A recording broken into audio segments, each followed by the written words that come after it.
Graça e paz, meus amigos. Eu sou o Anderson Oliveira. Eu quero rapidamente tratar um assunto muito especial com vocês, tá bom?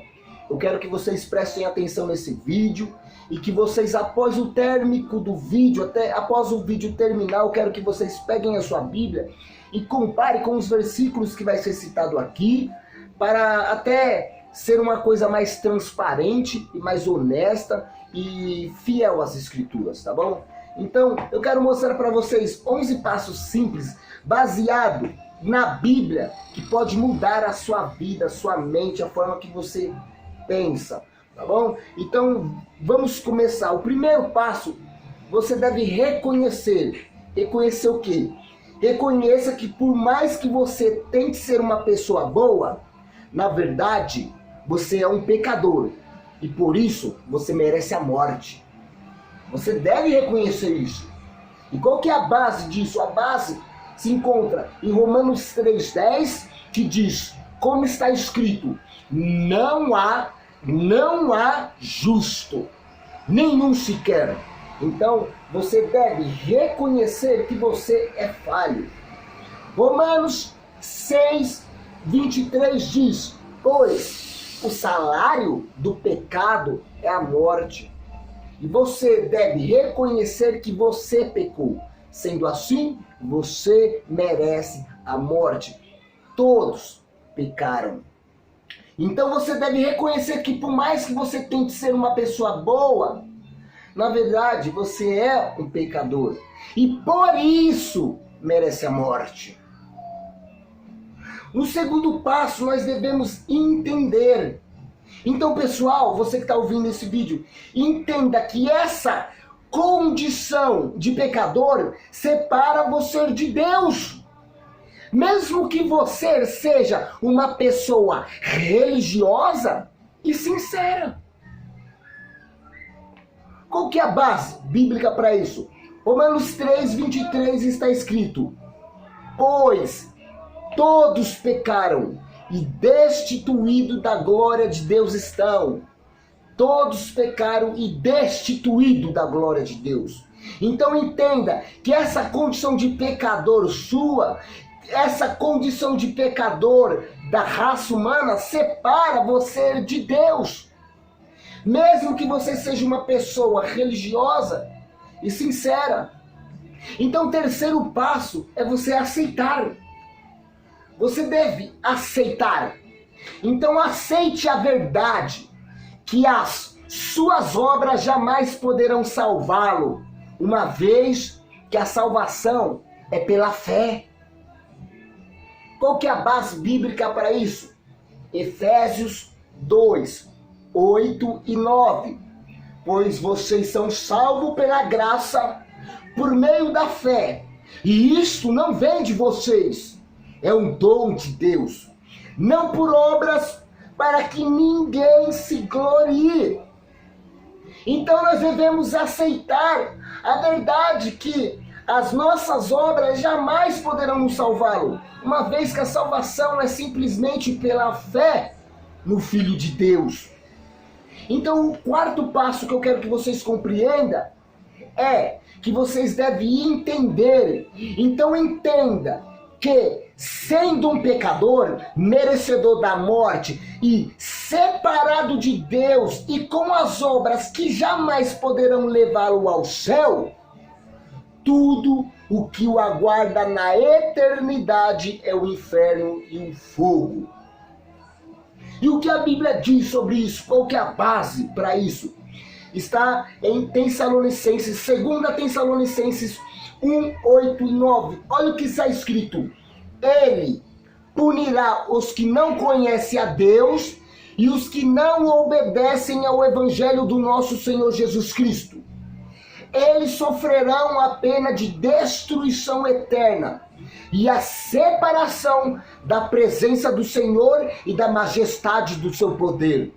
2 Tessalonicenses 1, 8, 9.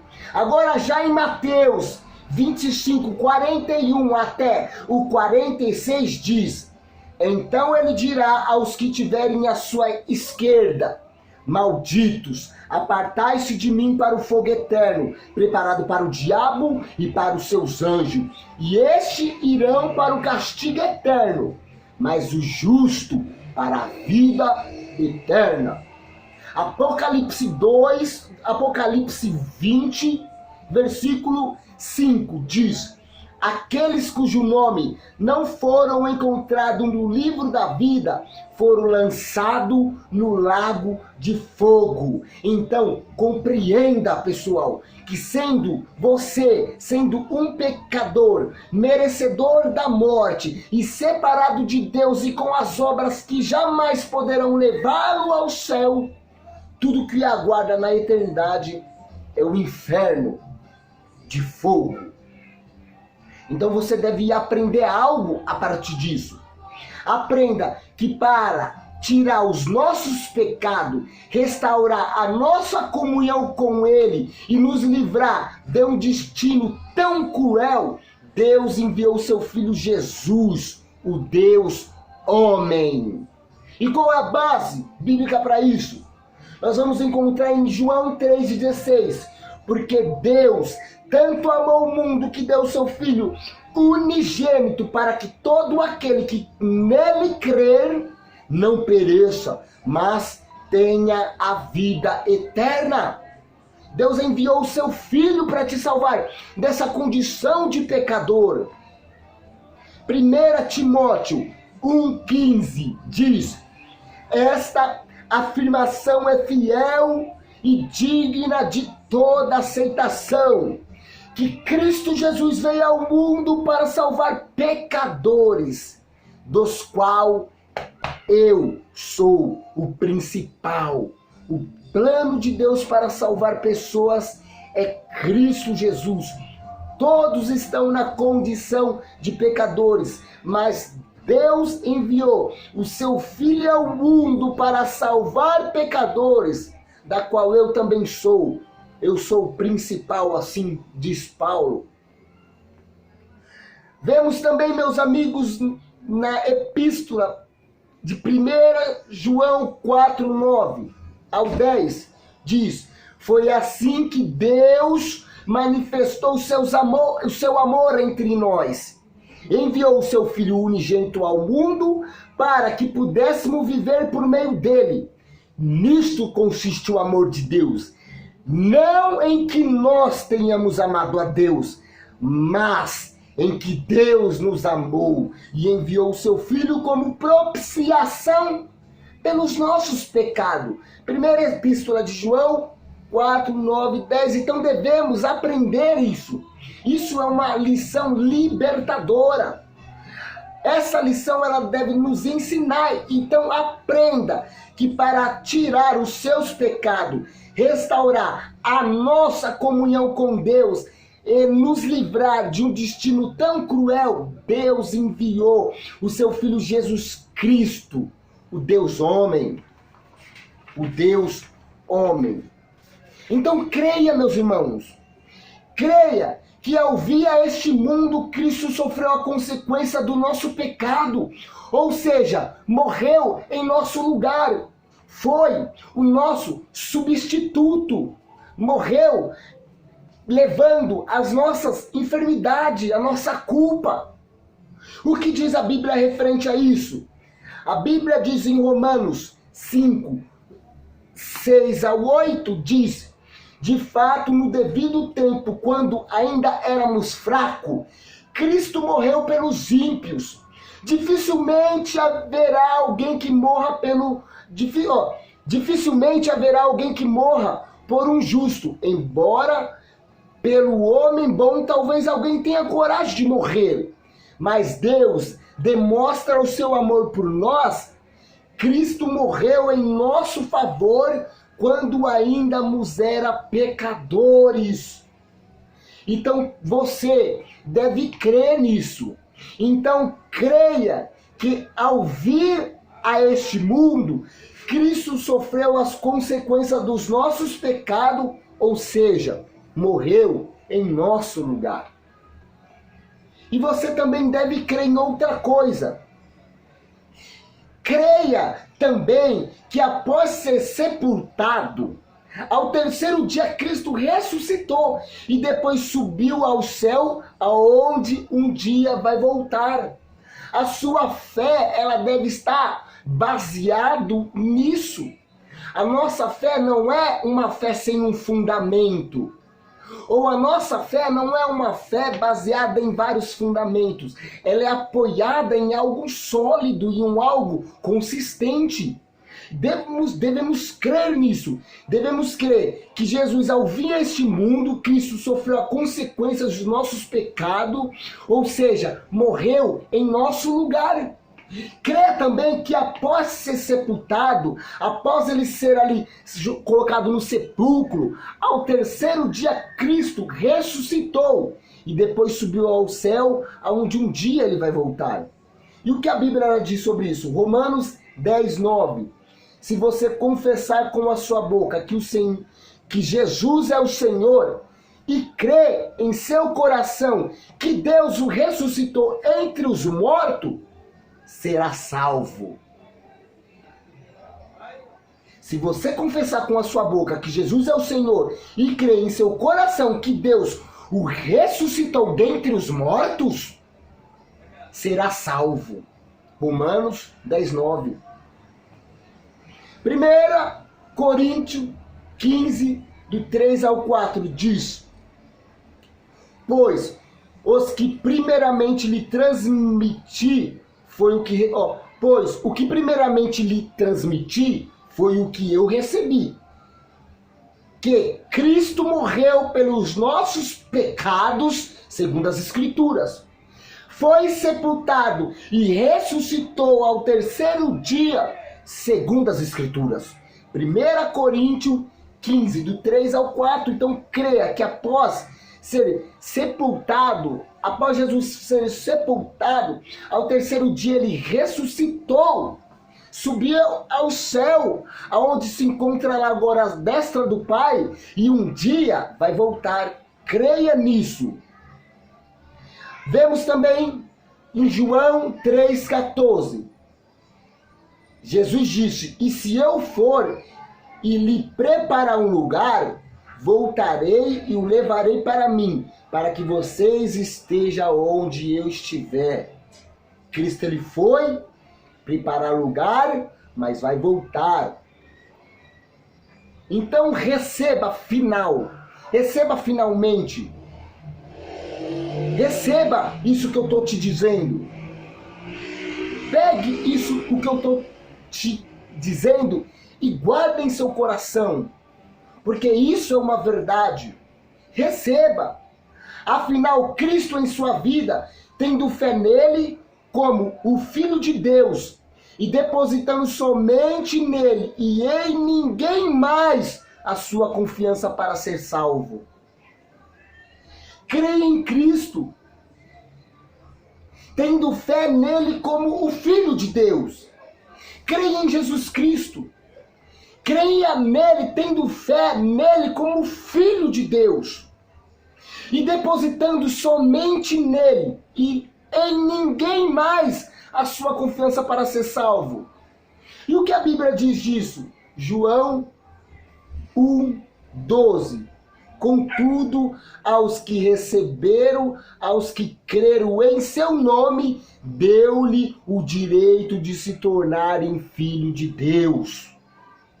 Contudo, aos que receberam, aos que creram em seu nome, deu-lhe o direito de se tornar filho de Deus.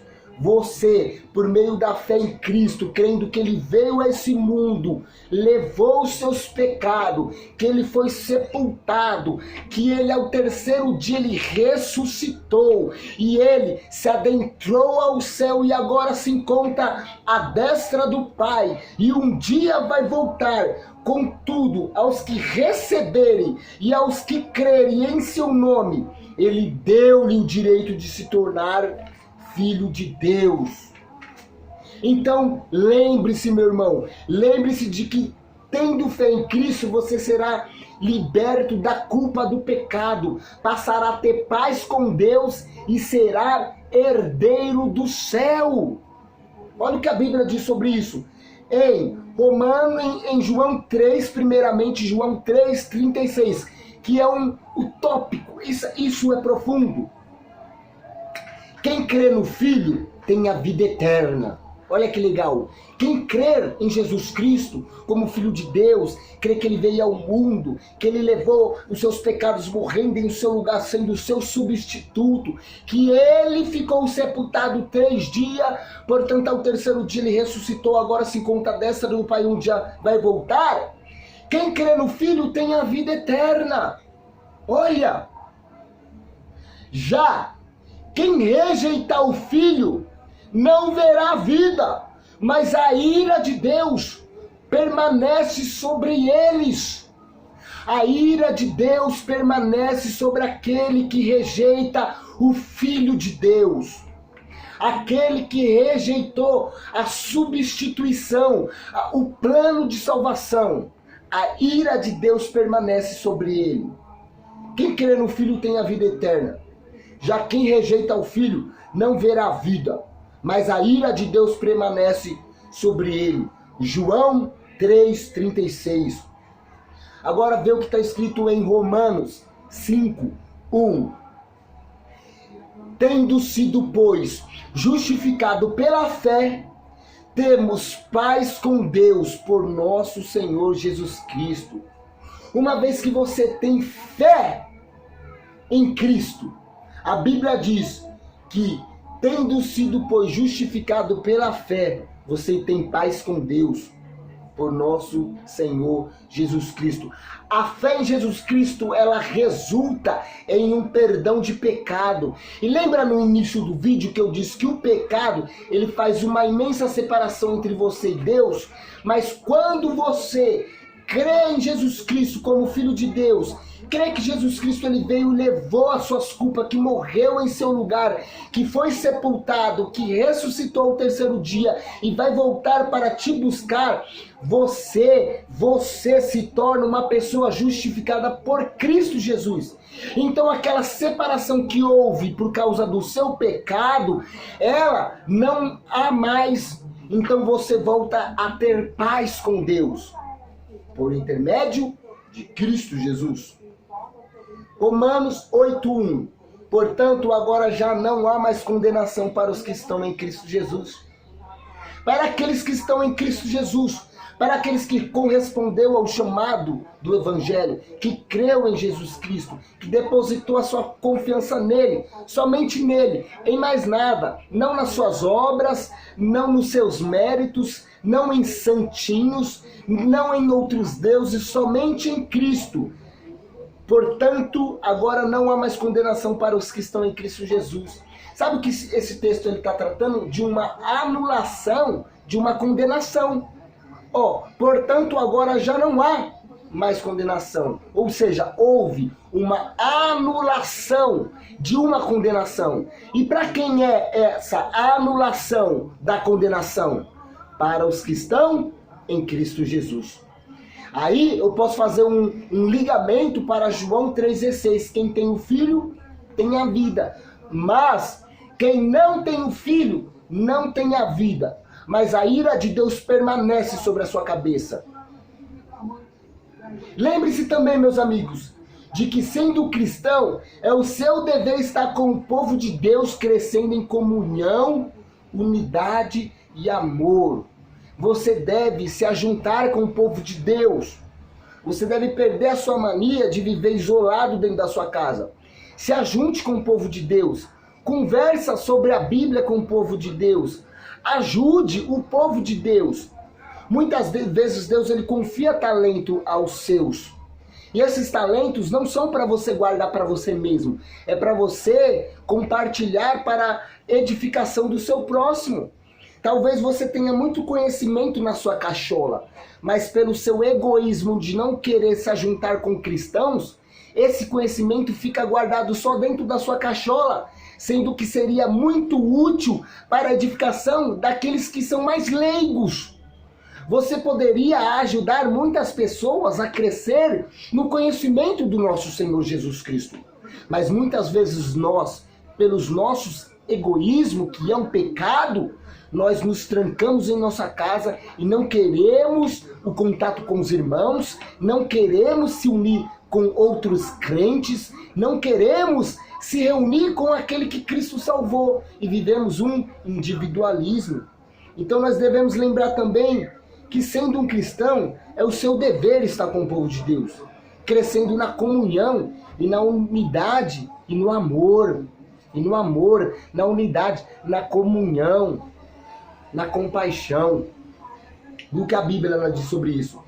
Na primeira epístola de João, no capítulo 1, versículo 17, ele vai dizer assim, ó: se porém andarmos na luz, como ele está na luz, temos comunhão uns aos outros, e o sangue de Jesus, seu Filho, nos purifica de todos os nossos pecados. Olha isso, meus amigos. Se porém andarmos na luz, se andarmos em Cristo, se andarmos pela influência do Espírito Santo que revelou a luz em nosso ser, como ele está na luz, temos comunhão uns aos outros, e o sangue de Jesus, o seu Filho, nos purifica de todo o pecado. 1 João 1,7. Finalmente, meu irmão, para concluir, meus amigos, finalmente, cultive uma vida de santidade e crescimento espiritual, estudando as Sagradas Escrituras e buscando a Deus em oração. Olha o que a Bíblia ela vai dizer sobre isso. Efésios 5,8. Porque outra hora, ou seja, no passado, vocês que estão me ouvindo e agora são crentes, então está escrito aqui, ó: porque em outra hora vocês eram trevas, mas agora são luz no Senhor. Viva como filhos da luz. Antes vocês eram trevas. Antes vocês viviam no pecado. Antes vocês viviam na imoralidade. Antes vocês viviam na mentira. Antes vocês viviam no tráfico. Antes vocês viviam no roubo. Antes vocês viviam no vícios. Em todo vício de pecado, de nojeira, de fumo, de bebida. Em outra hora vocês eram trevas. Mas agora são luz no Senhor. Agora vocês são luz em Cristo Jesus. Então viva como filhos da luz. Vocês devem viver como Cristo andou. Vocês devem viver dia após dia com o auxílio do Espírito Santo, convencendo vocês do pecado. Com a ajuda das Escrituras, santificando a sua vida. Vocês devem andar dia após dia, viver como filhos da luz no Senhor, não nas suas antigas obras das trevas. Porque outra hora vocês eram trevas, mas agora são luz no Senhor. Viva como filhos da luz. Efésios 5:8. Olha em 2 Timóteo 3, 16 ao 17. Toda a Escritura é inspirada por Deus e útil para o ensino, para a repreensão, para a correção e para a instrução na justiça, para que o homem de Deus seja apto e plenamente preparado para toda boa obra. Toda a Escritura era divinamente inspirada para a sua repreensão, para a sua correção, para a sua instrução na justiça. E qual que é a finalidade de tudo isso? Qual que é a finalidade da instrução, da correção, da repreensão? Por quê? Por que isso? Para que o homem de Deus seja apto e plenamente preparado para toda boa obra. Para toda boa obra. Então nós, meus amigos, devemos cultivar uma vida de santidade, de crescimento espiritual. Você, ao invés de ficar perdendo tempo com besteira, nós devemos ler mais as Escrituras. Nós devemos se empenhar em cursos sérios e honestos. Existem, meus irmãos, muitas ferramentas que podem nos ajudar a ter uma compreensão maior dos livros sagrados, sabia? E nós devemos, sabe o quê? Usufruir dessas graças. É graça de Deus, sabia? Existir homens de Deus nessa terra, teólogos super honestos, teólogos corretos, pastores honestos, homens de Deus honestos com a Bíblia, com a palavra de Deus, compromissado. Isso é graça de Deus e nós devemos usufruir disso. Se hoje o apóstolo Paulo estivesse vivo, eu iria querer sentar aos pés deles para aprender as Escrituras. Eu não iria ser egoísta de dizer, não, preciso de homem para me ensinar, não. Preciso de homem para me ensinar. Sem ignorância, isso aí mostra até uma falta de humildade. Falta em tudo, pressão. Você vai trabalhar, se você é um cabeleireiro, vai chegar um garoto e vai ver você cortando bem, ele vai querer aprender a cortar igual você. E o que você deve fazer? Ensinar ele. É a mesma coisa. Existem homens que Deus capacitou para ser mestre. E a função desses mestres, biblicamente, é ensinar as pessoas a ter uma fé mais correta em Cristo Jesus. Sabemos que existem muitos falsos profetas que só visa os lucros financeiros, só visa enganar as pessoas, humilhar as pessoas. Eles não têm dó de ninguém, eles tomam tudo que você tem, eles são enganadores, eles distorcem as escrituras, eles não têm pena, eles são estelionatários, eles distorcem os versículos da Bíblia com o intuito de roubar seu dinheiro, então ele te engana, ele come tudo que você tem. Existem muitos homens assim. Mas pela graça de Deus, ainda existe homem de Deus na terra. A igreja de Cristo, ela não foi arrebatada ainda. A igreja de Cristo ainda está aqui na terra. Existe ainda homens fiel a Cristo Jesus aqui na terra. Homens dotados de dons. E dons que nos ajudam a se edificar. Então saiba discernir a árvore boa e a árvore ruim. O joio do trigo. Saiba identificar o Caim e o Abel. Saiba identificar quem é de Deus e quem é do demônio.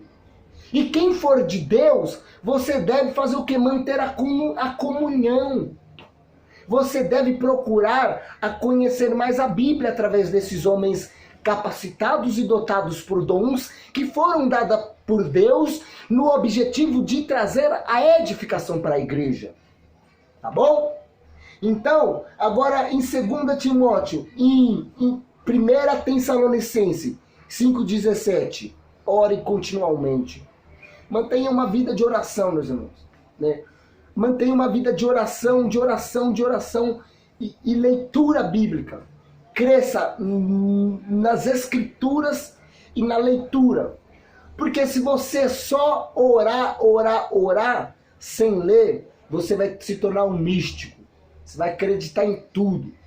Sua mente vai ficar no mundo da lua.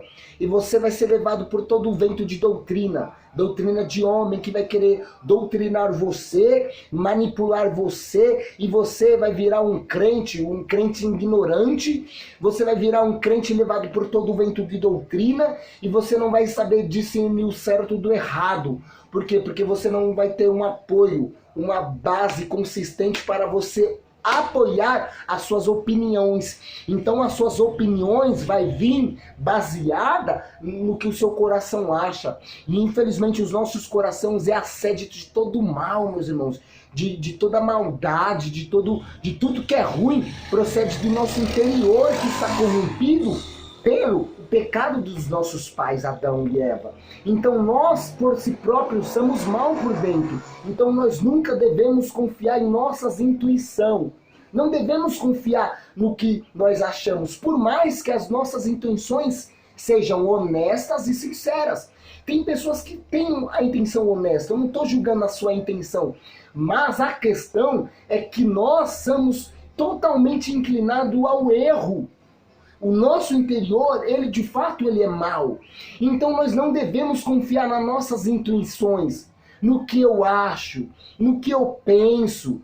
Eu não devo ouvir a voz do meu coração. Meus irmãos, isso é a pior loucura. É eu ouvir a voz do meu coração, que é enganoso.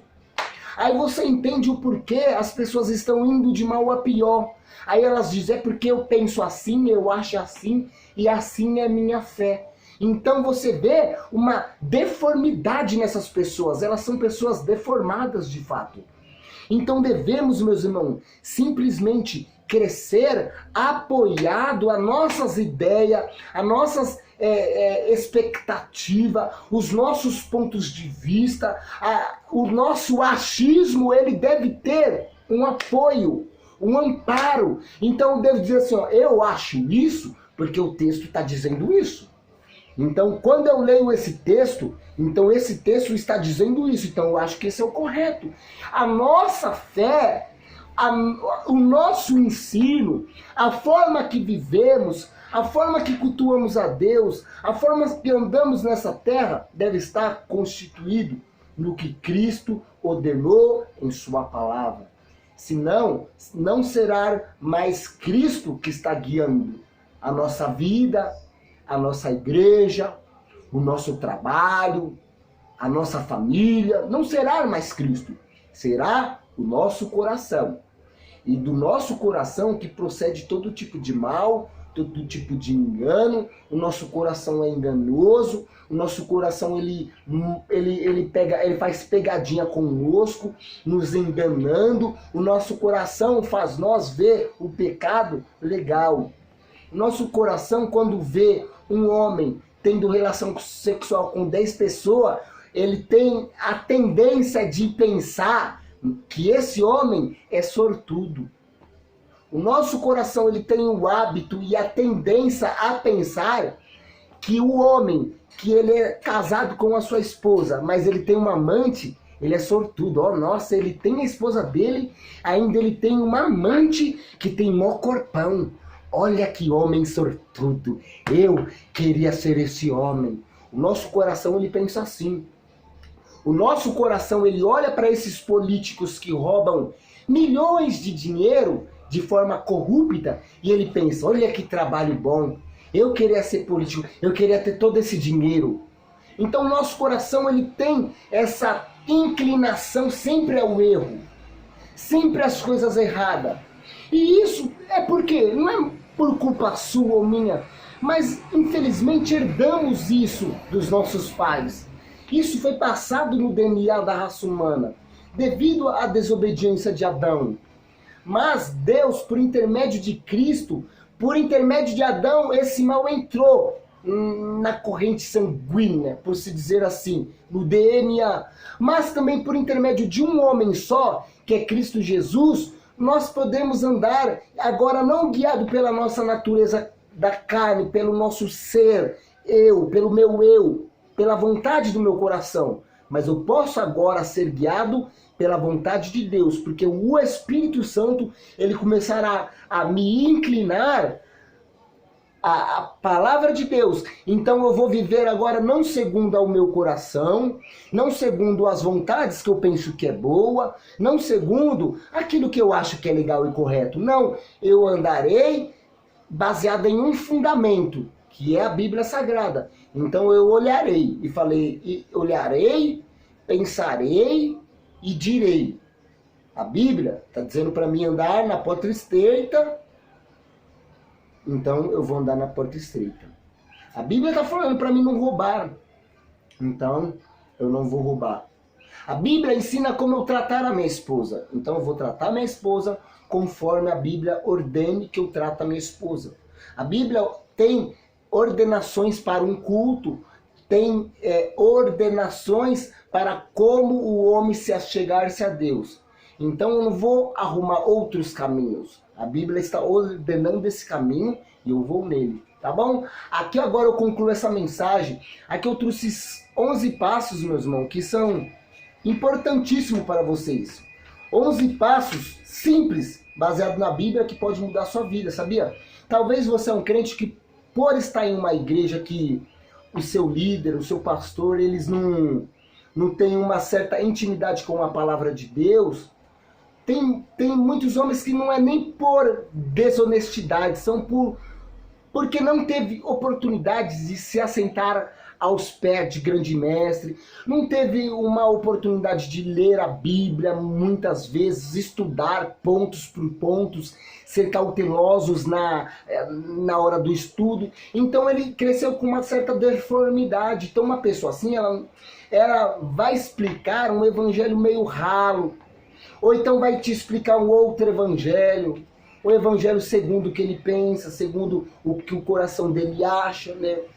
Então essas verdades que eu te trouxe, e se você analisar o vídeo aí de novo, você vai ver as bases bíblicas, as comparações, são 11 passos simples, meus irmãos, que pode mudar a sua vida, a sua mente pode mudar, e você começar a viver um cristianismo mais sério, porque de fato o cristianismo ele trata sobre a sua eternidade, né? Jesus Cristo ele veio trazer uma boa notícia. A má notícia é que todos tinham pecado e todos eram merecedores da ira de Deus. Mas a boa notícia que Cristo veio trazer é que por meio dele você poderia ter paz com Deus. Por meio dele você poderia ter acesso a Deus por meio de Jesus Cristo. A boa notícia que Cristo veio trazer é que vocês estavam mortos, mas por intermédio de Cristo, agora vocês podem ter vida, tá bom? E se vocês pegar esses 11 passos, meus amigos, se vocês abraçar esses 11 passos, estudando as Escrituras, não fique só nas minhas palavras, mas estude as Escrituras e vocês podem ter uma vida melhor, tá bom? Meu nome é Anderson Oliveira, né? Que Deus abençoe vocês. E se vocês verem que essa mensagem foi uma mensagem honesta, uma mensagem fiel às Escrituras Sagradas, que é o mais importante, tenha em mente que eu estou aqui com muito respeito, primeiramente com a palavra de Deus, muito respeito com a palavra e muito respeito com vocês também que estão me ouvindo, tá bom? Deus abençoe vocês e que o Espírito Santo de Deus ajude-nos a dia após dia negarmos a nós mesmos, que o Espírito Santo ele continuamente nos convença dos nossos pecados e logo, logo, meus irmãos, Cristo ele estará vindo aí para cumprir o que ele prometeu, que ele ia voltar, tá bom? Deus abençoa, uma boa tarde, no nome do nosso Senhor Jesus Cristo. Amém. Deus abençoa.